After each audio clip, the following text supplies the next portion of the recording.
Next part पढ़ते हैं जी हम, पार्ट 5। इसमें हमने ये देखना है जी फाइनेंशियल मैनेजमेंट की इम्पोर्टेंस क्या है। देखिए कोई भी चीज़ हो उसकी एक इम्पोर्टेंस होती है, और उसकी इम्पोर्टेंस कहाँ से पता चलती है, किसी चीज़ के काम के, किसी चीज़ की अहमियत भी होती है उसकी काम की वजह से होती है। तो फाइनेंशियल मैनेजमेंट की कितनी इम्पोर्टेंस है उसके बारे में हम 2-4 पॉइंट डिस्कस करते हैं जी। इम्पोर्टेंस ऑफ फाइनेंशियल मैनेजमेंट, ये भी हेडिंग्स हैं तो इनको आप लोगों ने देखना है जी।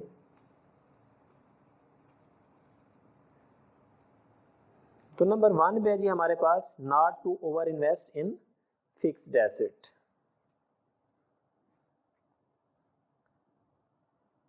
Not to over invest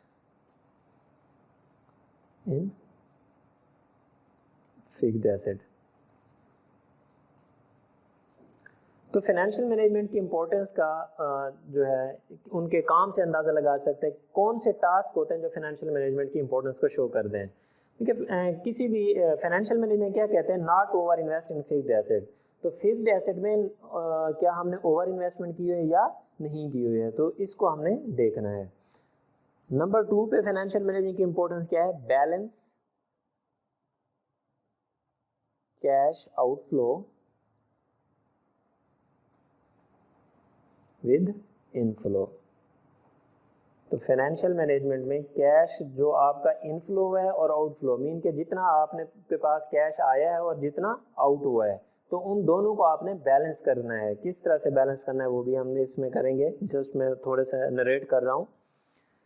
maintaining working capital, ये भी इसकी इम्पोर्टेंस से अंदाज़ा लगाया। इसमें हम क्या करते हैं, maintaining of working capital, working capital को मैनेज किस तरह से करना है, ये भी इसका एक टास्क है। नंबर 4 पे सेटिंग टारगेट्स,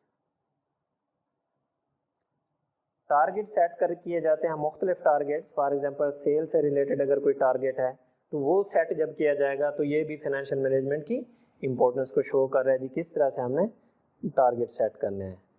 नंबर 5 पे है जी हमारे पास टैक्स प्लानिंग, टैक्स प्लानिंग भी की जाती है जी फाइनेंशियल मैनेजमेंट के। टैक्स एविजन किस तरह से करनी है, टैक्स सेविंग किस तरह से करनी है, तो ये सारी इसमें चीज़ें देखी जाती हैं। नंबर 6 पे है जी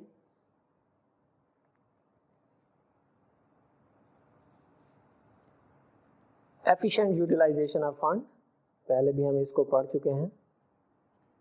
efficient utilisation of funds, funds को आप किस तरह से इफेक्टिव यूटिलाइज कर सकते हैं। नंबर 7 पे है जी कंट्रोलिंग कॉस्ट, तो कॉस्ट को कंट्रोलिंग करने से भी इसकी अहमियत का अंदाज़ा लगा सकते हैं। कौन सी कॉस्ट कंट्रोल करनी है, for example general and administrative expense को किस तरह से कंट्रोल करना है जी। नंबर 8 पे हमारे पास creating safe investment opportunities, creating safe investment opportunities, तो किस तरह से आपने सेफ इन्वेस्टमेंट अपना पैसा वहाँ पे लगाना है जहाँ से आपको मैक्सिमम रिटर्न हो, रिस्क कम हो। तो नंबर 9 पे जी हमारे पास increase overall value of the firm, कि किस तरह से फर्म की ओवरऑल वैल्यू को हम इंक्रीज करना है, increase the overall value of the firm, overall value of firm. तो ये भी हम फाइनेंशियल मैनेजमेंट की इंपॉर्टेंस इसमें हम पढ़ते हैं। नंबर 10 पे जी हमारे पास इनकरेज एम्प्लॉइज, एम्प्लॉइज को इनकरेज किया जाता है जी, किस चीज़ के लिए, टू सेव मनी। जब मुख्तलिफ कारपोरेशन या ऑर्गेनाइजेशन हैं जो उनके एम्प्लॉय होते हैं तो उनको इंश्योरेंस स्कीम देते हैं, प्रोविडेंट फंड स्कीम देते हैं और पेंशन स्कीम देते हैं, तो किस तरह से उनको इनकरेज करते हैं, encourage to save money which helps in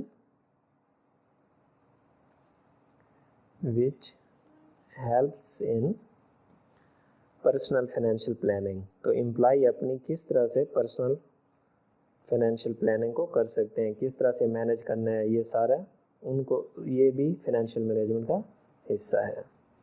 last point है जी हमारे पास नंबर 11, मैं यहाँ पे लिख देता हूँ।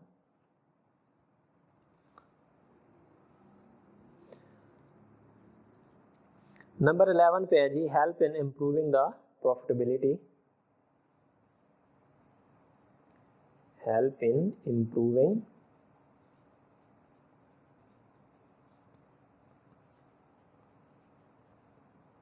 प्रॉफिटेबिलिटी ऑफ एन ऑर्गेनाइजेशन, किसी भी ऑर्गेनाइजेशन की प्रॉफिटेबिलिटी को किस तरह से आपने इम्प्रूव करना है, तो ये भी इसमें देखा जाए। तो ये मैंने एक शार्ट इस पे बताया था, एक्सप्लेन करना है जस्ट। मोस्टली आप जो थीम है बेसिक आप समझ चुके हैं, ठीक है। तो शुरू से अब तक जो हमने ये 4 पार्ट पढ़े हैं, तो इसमें आपको टोटल फाइनेंशियल मैनेजमेंट का समझ आ जाएगा कि फाइनेंस का सब्जेक्ट इटसेल्फ है क्या चीज़, किस से रिलेटेड है। तो इससे रिलेटेड कोई क्वेश्चन हो तो आप पूछ सकते हैं जी, कमेंट्स कर सकते हैं। थैंक यू, अल्लाह हाफिज़।